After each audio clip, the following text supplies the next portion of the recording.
सबसे बड़ा पाप क्या है, सबसे बड़ा पुण्य क्या है, सबसे बड़ी सेवा क्या है? अगर आप ये तीनों सवाल समझ जाएंगे तो आप कभी भी गलत काम नहीं कर सकते हैं।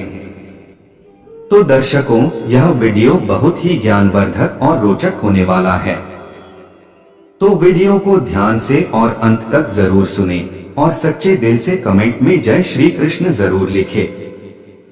दर्शकों, पूरे मानव जाति के लिए हैं, जहां हम कुछ भी करते हैं तो कम से कम सोच समझकर करना चाहिए, नहीं तो घोर पाप लग सकता है। क्या करने से कलयुग में सबसे बड़ा पाप होता है, हमें पता नहीं, इसलिए यह जानकारी सभी को प्राप्त करना आवश्यकता है। आइए जानते हैं कौन सा कर्म करने से हमें पाप लगता है, पाप का दंड कैसे और किस रूप में मिलता है। यदि हमें पता होता तो शायद जिन लोगों ने पाप कर रहे हैं वह आज पाप नहीं करता। वर्तमान युग अधिकांश लोग पाप कर रहे हैं, उन्हें पता ही नहीं है कि ऐसे गलत काम करने से पाप होता है। यदि उन्हें पता भी है तो भयंकर दंड भी मिलेंगे। जानते हैं क्या करने से कलयुग में सबसे बड़ा पाप होता है। हिंदू धर्म में कलयुग एक ऐसा युग है जो अधर्म, अनैतिकता और आध्यात्मिक तथा भौतिक दुर्व्यवहारों से भरा हुआ है। कलयुग में सबसे बड़ा पाप है अहंकार या अपने आप को ऊंचा दिखाने की इच्छा। अहंकार व्यक्ति के मन में अन्य लोगों से बढ़ता हुआ अपने आप को अमर और अविनाशी मानने की भ्रमात्मक भावना होती है। इस भावना के आधार पर वह अन्य लोगों के साथ अन्याय करता है और अपने स्वार्थ को पूरा करने के लिए किसी भी तरह से उन्हें नुकसान पहुंचाने से बच नहीं रहता। इसलिए अहंकार कलयुग में सबसे बड़ा पाप माना जाता है। हिंदू धर्म के अनुसार कलयुग में सबसे बड़ा पाप कलिंग या अधर्म है। इस युग में मानव जाति में लोग अन्याय करते हैं, धर्म को नकारते हैं, लोगों को दुख पहुंचाते हैं और अपने स्वार्थ के लिए बहुत से अनैतिक कृत्य करते हैं। इसलिए कलिंग या अधर्म को दूर करने के लिए हमें सभी के बीच सामंजस्य और धर्म के अनुसार चलना चाहिए। किसी कमजोर व्यक्ति को सताना घोर पाप लगता है, ऐसे व्यक्ति को सीधा नरक में स्थान मिलती है। किसी गर्भवती महिला पर मारपीट करना या सताना सबसे बड़ा पाप लगता है। पौराणिक कथाओं के अनुसार ऐसे व्यक्ति को कभी इंसान के रूप में जन्म नहीं होता, सीधे नरक पर वास होता है। किसी महिला को अकेले में देखकर जबरन उसका यौन शोषण करना यह घोर अपराध माना जाता है। ऐसे व्यक्ति के स्थान सीधे नरक पर होता है। कभी भी वह मनुष्य के रूप में और जन्म नहीं होगी, यह भी शास्त्र में उल्लेख है। छोटे बच्चों पर अत्याचार करना या प्रताड़ित करना यह भी बड़ा पाप माना जाता है, क्योंकि बच्चों के अंदर स्वयं नारायण होते हैं। बच्चों को प्रताड़ित एवं अत्याचार करने वालों को सीधे नरक पर स्थान होता है। अपने भलाई के लिए रिश्वत लेना या देना यह भी घोर पाप माना गया है। रिश्वत लेने वाले व्यक्ति या रिश्वत देने वाले व्यक्ति को सीधा नरक स्थान होता है। रिश्वत देना जितना पाप है, लेना भी उतना ही पाप है। झूठे आरोप पर किसी को फंसाना यह भी बहुत बड़ा पाप माना गया है। यदि कोई व्यक्ति झूठ को सच साबित करने में कोशिश करते हैं तो उनके लिए भी नरक का स्थान मिलती है। झूठ से किसी की जिंदगी बर्बाद हो जाए यह भगवान ने मंजूर नहीं देते हैं। इसलिए ऐसे व्यक्ति को पापों की बहुत बड़ा दंड मिलती है। किसी वृद्धा को देखकर मजाक या उसे देखकर रहस्य नहीं करना चाहिए। ऐसे करने वाले व्यक्ति को सीधा नरक पर स्थान होता है। उसे बहुत बड़ा पाप होता है। अपने के लिए किसी वृद्धा को सताना नहीं चाहिए। अपने फायदे के लिए झूठ का सहारा कभी भी नहीं लेना चाहिए, क्योंकि गुरुर पुराण में यह भी कहा गया है कि जो झूठ का सहारा लेकर अपने फायदे के लिए जो व्यक्ति सोचते हैं उन्हें नरक पर स्थान मिलती है। अपने ही स्वार्थ के लिए किसी जानवर को मार के खाना बहुत बड़ा पाप होता है। जो व्यक्ति अपने लिए किसी जानवर को मार के उसके मांस खाते हैं, उनको सीधा नरक पर स्थान होता है। ऐसे करने वाले व्यक्ति कभी भी मनुष्य जन्म कभी नहीं होगी, उन्हें भी अगले जन्म ऐसे ही पशु के रूप में जन्म होगी। जो व्यक्ति दूसरे के कंधे पर बंदूक रखकर चलाना चाहते हैं, वह भी बहुत बड़ा पापों के भागीदारी हैं। निजी स्वार्थ के लिए दूसरे को इस्तेमाल करना, यह भगवान को मंजूर नहीं। इसके लिए उन्हें घोर पापों का सामना करना पड़ता है। अपने लिए किसी दूसरे के मुंह से भोजन छीन कर खाना, यह भी बहुत बड़ा पाप होता है। ऐसे व्यक्ति को सीधे नरक पर स्थान मिलती है, क्योंकि जो व्यक्ति अपने लिए दूसरे की भोजन में विघ्न करते हैं, शास्त्र के अनुसार उन्हें भी घोर पाप लगता है। जो व्यक्ति अपने को बहुत बड़ा बुद्धिमान समझते हैं, दूसरे इंसान को छोटे नजर से देखते हैं और अपने आप को घमंड में भरा हुआ है, ऐसे व्यक्ति को सीधे नरक पर स्थान मिलती है। गुरु पुराण के अनुसार ऐसे सोच वाले इंसान को घोर पाप लगता है। हिंदू देवी देवताओं पर मजाक उड़ाना, यह भी बहुत बड़ा पाप लगता है। शास्त्र के अनुसार जो व्यक्ति हिंदू देवी देवताओं को मानता नहीं है, उन्हें भी नरक पर स्थान मिलती है। किसी भी धर्म को लेकर मजाक उड़ाना, यह भी बहुत बड़ा पाप होता है। गीता के अनुसार सबके धर्म अपने आस्था से जुड़े हुए हैं। यदि कोई व्यक्ति किसी के धर्म के विषय में मजाक उड़ाए तो उन्हें सीधे नरक स्थान मिलते हैं।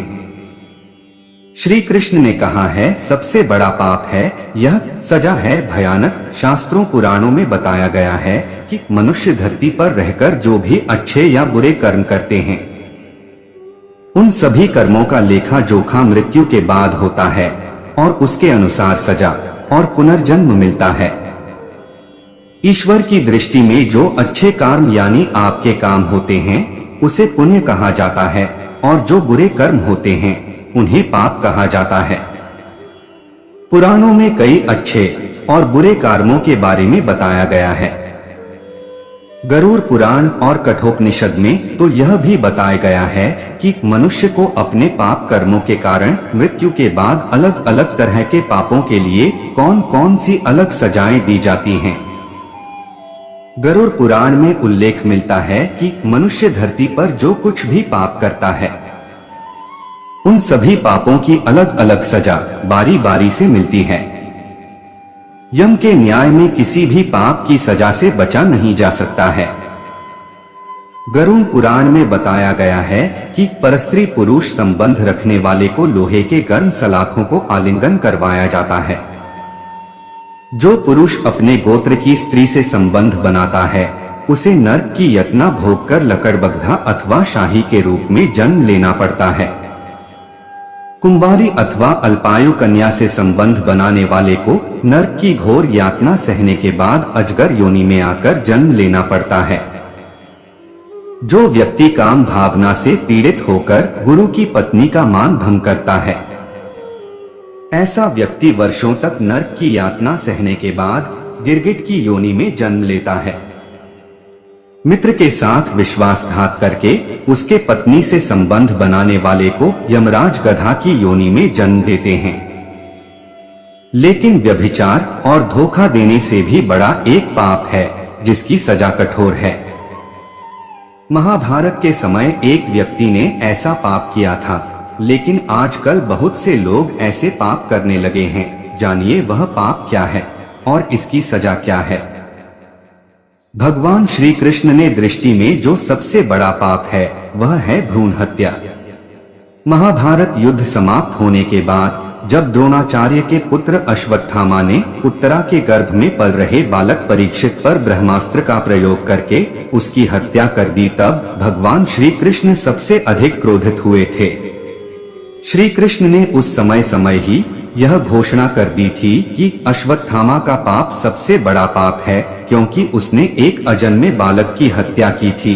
श्री कृष्ण ने इस पाप की सजा स्वयं अश्वत्थामा को दी थी। श्री कृष्ण ने अश्वत्थामा के सिर पर लगा चिंतामणि रत्न छीन लिया और शाप दिया कि तुमने जन्म तो देखा है, लेकिन मृत्यु को नहीं देख पाओगे, यानी जब तक सृष्टि रहेगी तुम धरती पर जीवित रहोगे और कष्ट प्राप्त करोगे। भ्रूण की हत्या करने वाले के लिए सबसे कठोर सजा निर्धारित है और ऐसे व्यक्ति को कई युगों तक इस सजा का दंड भुगतना पड़ता है।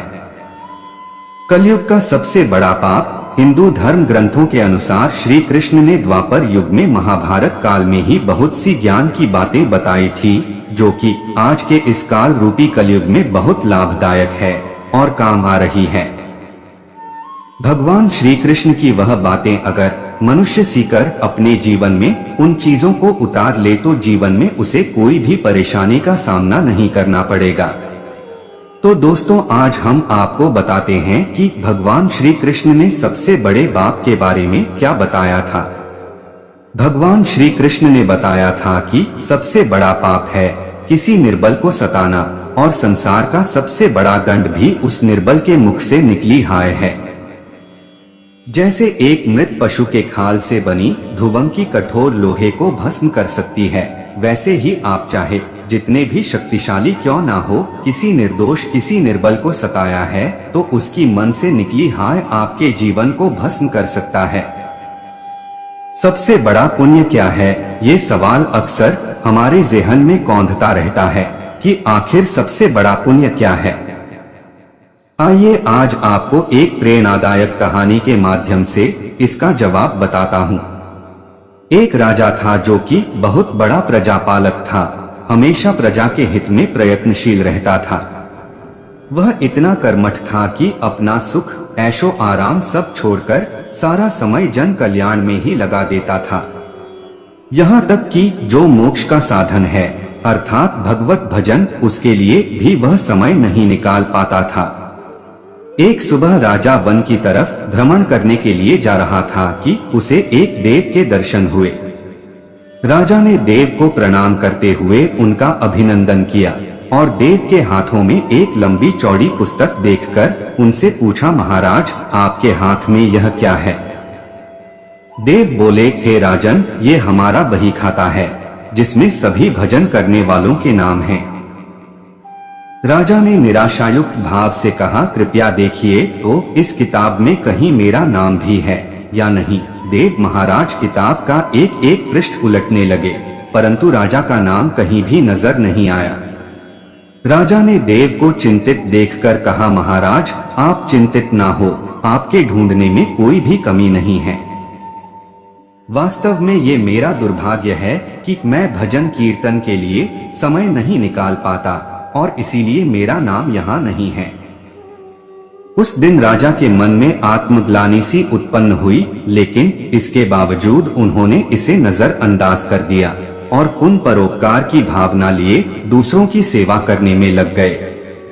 कुछ दिन बाद राजा फिर सुबह वन की तरफ टहलने के लिए निकले तो उन्हें वही देव महाराज के दर्शन हुए। इस बार भी उनके हाथ में एक पुस्तक थी।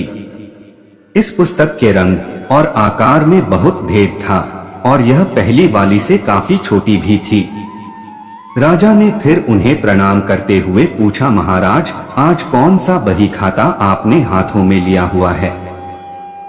देव ने कहा, हे राजन, आज के बही खाते में उन लोगों का नाम लिखा है जो ईश्वर को सबसे अधिक प्रिय हैं।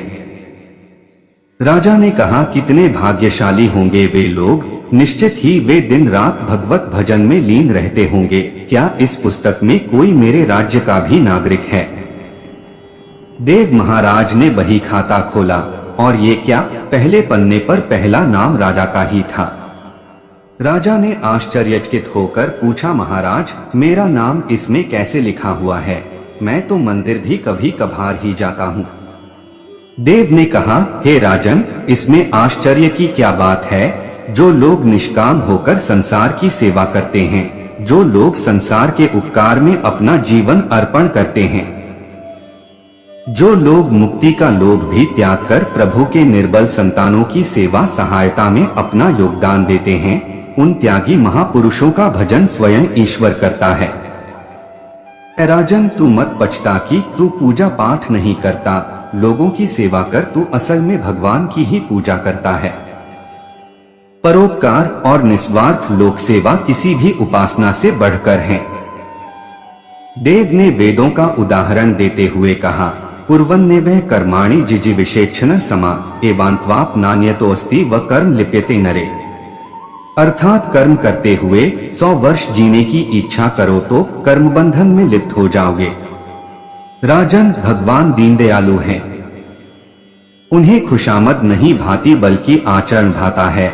सच्ची भक्ति तो यही है कि परोपकार करो, दीन दुखियों का हित साधन करो।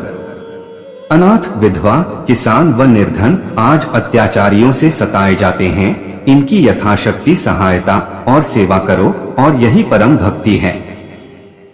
राजा को आज देव के माध्यम से बहुत बड़ा ज्ञान मिल चुका था और अब राजा भी समझ गया कि परोपकार से बड़ा कुछ भी नहीं और जो परोपकार करते हैं वही भगवान के सबसे प्रिय होते हैं।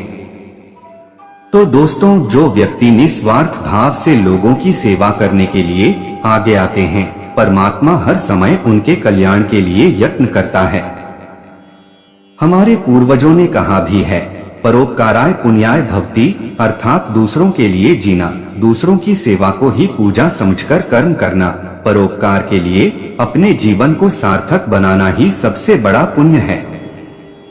और जब आप भी ऐसा करेंगे तो स्वतः ही आप ईश्वर के प्रिय भक्तों में शामिल हो जाएंगे। आजकल का यह दौर संक्रमणीय काल से गुजर रहा है। हम विज्ञान व धर्म के बीच की कड़ी बने हुए हैं। इस दौर में जहां विज्ञान की मान्यता है वहीं धर्म की मान्यता भी है। हम आए दिन यह सोचते रहते हैं कि मृत्यु उपरांत हमारी आत्मा का क्या होगा, क्या इसे दूसरा शरीर प्राप्त होगा या ब्रह्मांड में यह आत्मा विलीन हो जाएगी। तो इसके जवाब में कई सज्जन लोग कहते हैं कि कर्म ही इस जगत का सर्वश्रेष्ठ सत्य है, जैसा कर्म वैसा फल। यदि कुकर्म करोगे तो पाप के भागीदार बनोगे, यदि पुण्य करोगे तो अपना यह जीवन साकार करोगे। अब बात आती है कि पुण्य क्या है। पुण्य का अर्थ पवित्रता से जोड़ा जाता है। पुण्य से तात्पर्य है कि जिसका हृदय निश्चल व उदार चित्त होता है तथा जिसके हृदय में दूसरे के प्रति पवित्रता की अभिव्यक्ति होती है, वह पुण्य कहलाता है। अब सवाल यह उत्पन्न होता है कि पुण्य में सबसे बड़ा पुण्य कौन सा है।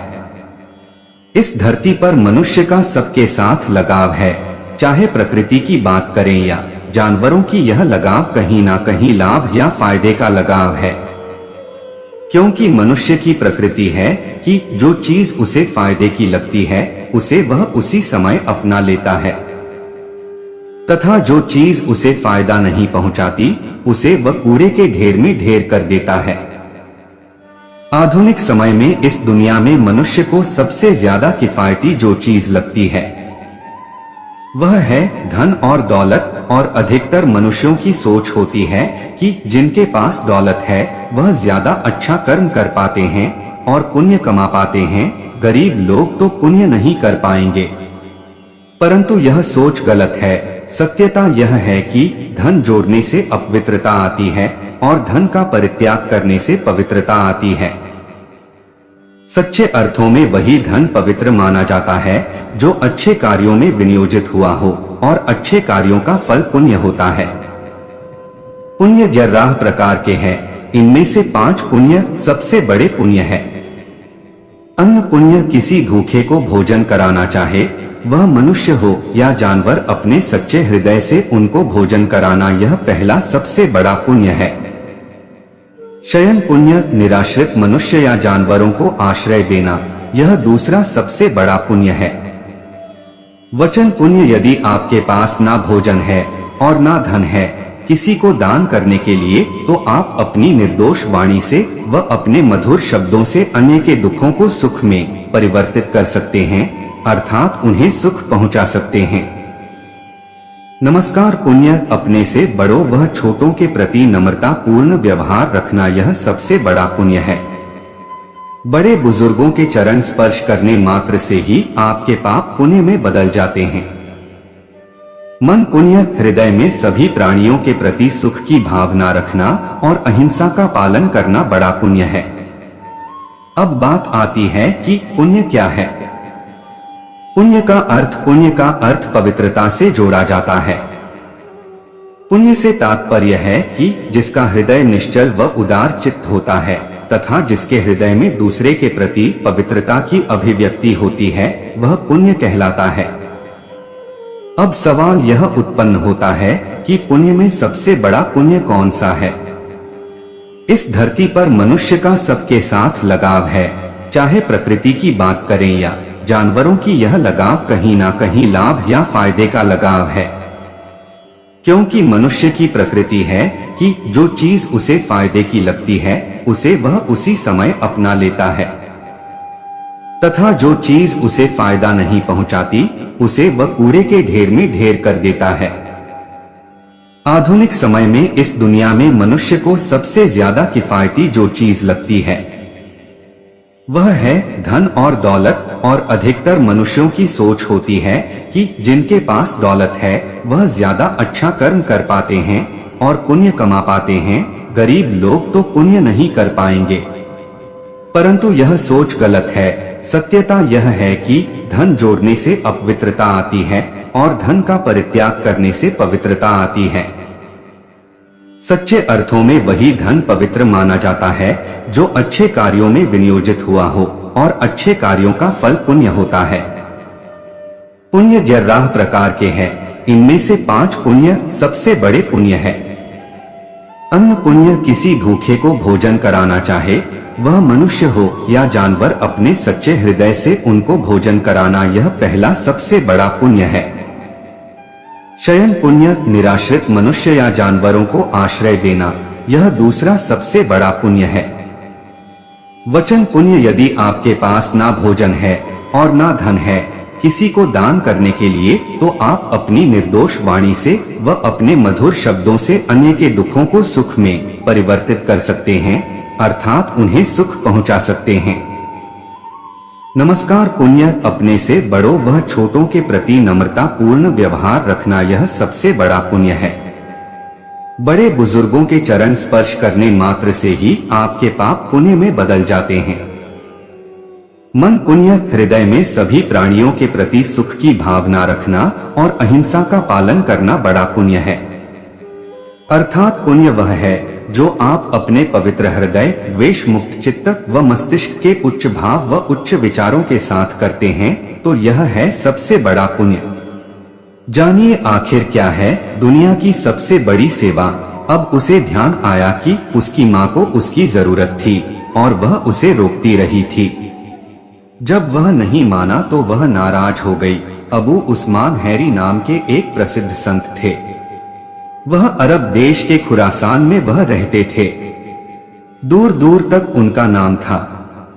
लोग बड़ी श्रद्धा से उनके पास आते थे और उनके सात्विक उपदेशों से लाभ उठाते थे। एक बार एक आदमी हज करने के विचार से घर से निकला। रास्ते में अबू उस्मान हैरी की जगह पड़ती थी। उसने सोचा कि थोड़ा रुककर संत के दर्शन कर लेता हूँ। यह सोचकर वह उनके निवास पर पहुंचा और उनको सलाम किया, लेकिन संत ने उसके सलाम का जवाब नहीं दिया। इस बात से वह आदमी दुखी हो गया। वह कितनी श्रद्धा से उनके पास आया था और उन्होंने उसका अभिवादन भी स्वीकार नहीं किया, यह सोचकर वह हैरान था। तब संत ने कहा, माँ को नाराज करके हज करना अच्छा नहीं। अब उसे ध्यान आया कि उसकी माँ को उसकी जरूरत थी और वह उसे रोकती रही थी। जब वह नहीं माना तो वह नाराज हो गई। उसकी नाराजगी की चिंता किए बगैर वह हज करने निकल चला आया। संत की बात सुनकर वह उल्टे पैर घर लौट आया और माँ की सेवा अंतिम समय तक करता रहा। माँ का देहांत हो जाने के बाद जब वह उन संत के पास पहुँचा तो उन्होंने बड़े प्यार से उसका स्वागत किया और उसे अपना आशीर्वाद दिया और कहा कि दुनिया में सबसे बड़ी सेवा अपने माता पिता की सेवा करना ही है। अपना सुधार संसार की सबसे बड़ी सेवा है। एक सेठ जी ने अपने छोटे भाई को 3 लाख रुपए व्यापार के लिए दिए। उसका व्यापार बहुत अच्छा जम गया, लेकिन उसने रुपए बड़े भाई को वापस नहीं लौटाए। आखिर दोनों में झगड़ा हो गया। झगड़ा भी इस सीमा तक बढ़ गया कि दोनों का एक दूसरे के यहाँ आना जाना बिल्कुल बंद हो गया। घृणा व द्वेष का आंतरिक संबंध अत्यंत गहरा हो गया। सेठ जी हर समय हर संबंधी के सामने अपने छोटे भाई की निंदा, निरादर व आलोचना करने लगे। अपना सुधार संसार की सबसे बड़ी सेवा है। सेठ जी अच्छे साधक भी थे, लेकिन इस कारण उनकी साधना लड़खड़ाने लगी। भजन पूजन के समय भी उन्हें छोटे भाई का चिंतन होने लगा। मानसिक व्यथा का प्रभाव तन पर भी पड़ने लगा। बेचैनी बढ़ गई। समाधान नहीं मिल रहा था।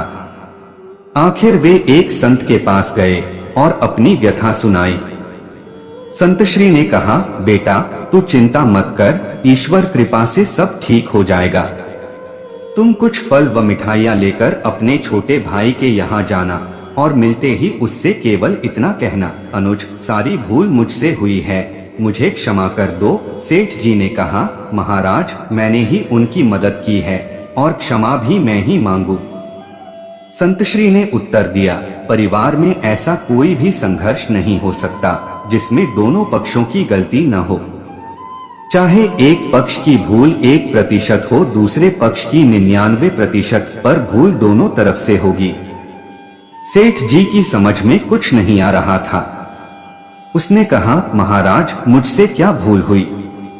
बेटा तुमने मन ही मन अपने छोटे भाई को बुरा समझा, यही है तुम्हारी पहली भूल। तुमने उसकी निंदा, आलोचना व तिरस्कार किया, यह है तुम्हारी दूसरी भूल।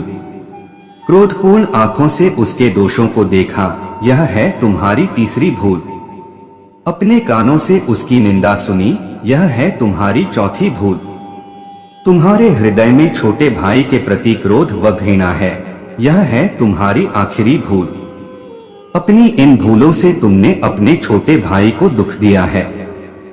तुम्हारा दिया दुख ही कई गुना होकर तुम्हारे पास लौटा है। जाओ अपनी भूलों के लिए क्षमा मांगो, नहीं तो तुम न चैन से जी सकोगे न चैन से मर सकोगे। क्षमा मांगना बहुत बड़ी साधना है और तुम तो एक बहुत अच्छे साधक हो। सेठ जी की आंखें खुल गईं। संत श्री को प्रणाम करके वे छोटे भाई के घर पहुंचे। सब लोग भोजन की तैयारी में थे। उन्होंने दरवाजा खटखटाया। दरवाजा उनके भतीजे ने खोला। सामने ताऊ जी को देखकर वह अवाक सा रह गया और खुशी से झूमकर जोर जोर से चिल्लाने लगा, मम्मी पापा देखो कौन आए हैं। ताऊ जी आए हैं, ताऊ जी आए हैं। माता पिता ने दरवाजे की तरफ देखा, सोचा कहीं हम सपना तो नहीं देख रहे। छोटा भाई हर्ष से पुलकित हो उठा, 15 वर्ष के बाद आज बड़े भैया घर पर आए हैं। प्रेम से गला रूंध गया, कुछ बोल न सका। सेठ जी ने फल व मिठाइयां टेबल पर रखी और दोनों हाथ जोड़कर छोटे भाई को कहा, भाई सारी भूल मुझसे हुई है, मुझे क्षमा करो। क्षमा शब्द निकलते ही उनके हृदय का प्रेम अश्रु बनकर बहने लगा। छोटा भाई उनके चरणों में गिर गया और अपनी भूल के लिए रो रो कर क्षमा याचना करने लगा। बड़े भाई के प्रेमाश्रु छोटे भाई की पीठ पर और छोटी भाई के पश्चाताप व प्रेम मिश्रित अश्रु बड़े भाई के चरणों में गिरने लगे। क्षमा व प्रेम का अथाह सागर फूट पड़ा। सब शांत चुप, सबकी आंखों से अविरल अश्रुधारा बहने लगी। छोटा भाई उठकर गया और रुपए लाकर बड़े भाई के सामने रख दिए। बड़े भाई ने कहा, भाई आज मैं इन कौड़ियों को लेने के लिए नहीं आया हूँ। मैं अपनी भूल मिटाने, अपनी साधना को सजीव बनाने और द्वेष का नाश करके प्रेम की गंगा बहाने आया हूँ। मेरा आना सफल हो गया, मेरा दुख मिट गया। अब मुझे आनंद का एहसास हो रहा है। छोटे भाई ने कहा, भैया जब तक आप ये रुपए नहीं लेंगे तब तक मेरे हृदय की तपन नहीं मिटेगी। कृपा करके आप ये रुपए ले लें। सेठ जी ने छोटे भाई से रुपए लिए और अपने इच्छानुसार अनुज, वधू, भतीजे व भतीजी में बांट दिए। सब कार में बैठे घर पहुंचे। 15 वर्ष बाद उस अर्धरात्रि में जब पूरे परिवार का मिलन हुआ तो ऐसा लग रहा था कि मानो साक्षात प्रेम ही शरीर धारण किए वहां पहुंच गया हो। सारा परिवार प्रेम के अथाह सागर में मस्त हो रहा था। क्षमा मांगने के बाद उस सेठ जी के दुख, चिंता, तनाव, भय, निराशा रूपी मानसिक रोग जड़ से ही मिट गए और साधना सजीव हो उठी। मनुष्य की आत्मा में एक ऐसा दिव्य प्रकाश मौजूद है जो यदि आलोकित होने लगे तो वह अपने प्रकाश क्षेत्र को स्वर्गीय बना सकता है। स्वर्ग और नरक कोई स्थान नहीं वरन दृष्टिकोण है।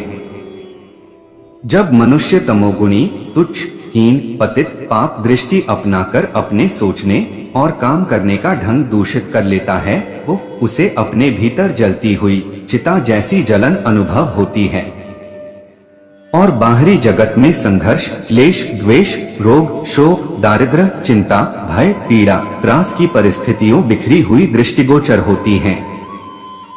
किंतु यदि दृष्टिकोण उच्च स्तरीय हो, उसमें सात्विकता, प्रेम, दया, करुणा, मैत्री, सेवा, उदारता, क्षमा, आत्मीयता जैसे आदर्शों का समन्वय हो तो व्यक्ति का अंतःकरण हर घड़ी संतोष, उल्लास, सुख एवं शांति से भरा रहता है। ऐसे व्यक्ति को अपने बाहरी जीवन में भी सर्वत्र सौजन्य, स्नेह, सद्भाव, सहयोग एवं सत्कर्मों का वातावरण ही फैला दिखता है। यूं यह दुनिया 3 गुणों से बनी है। इसमें भला बुरा सभी कुछ है। पाप और पुण्य का, देवत्व और असुरता का, दुख और सुख का, उचित और अनुचित का अस्तित्व यही है। फिर भी व्यक्ति अपने दृष्टिकोण के अनुरूप ही परिस्थितियां प्राप्त कर लेता है। भौंवरे के लिए इस बगीचे में फूलों की और गुबरीले कीड़े को गोबर की प्राप्ति हो ही जाती है। संसार बुरा भी है और भला भी। यहाँ न दुष्टों की कमी है न सज्जनों की, पर यह सब होते हुए भी हमारे दृष्टिकोण का चुंबकत्व अपने आप में एक ऐसा शक्तिशाली तत्व है जो अपने आकर्षण से अपनी जाति की वस्तुओं, आत्माओं एवं परिस्थितियों को खींचकर समीप जमा कर लेता है। अपना सुधार संसार की सबसे बड़ी सेवा है। सदैव प्रसन्न रहिए। जो प्राप्त है वो पर्याप्त है। हम बदलेंगे, युग बदलेगा। तो प्रिय दर्शकों, उम्मीद करता हूँ कि आपको वीडियो पसंद आया होगा और आप हमारे चैनल पर नए हो तो वीडियो को लाइक और चैनल को सब्सक्राइब जरूर करें।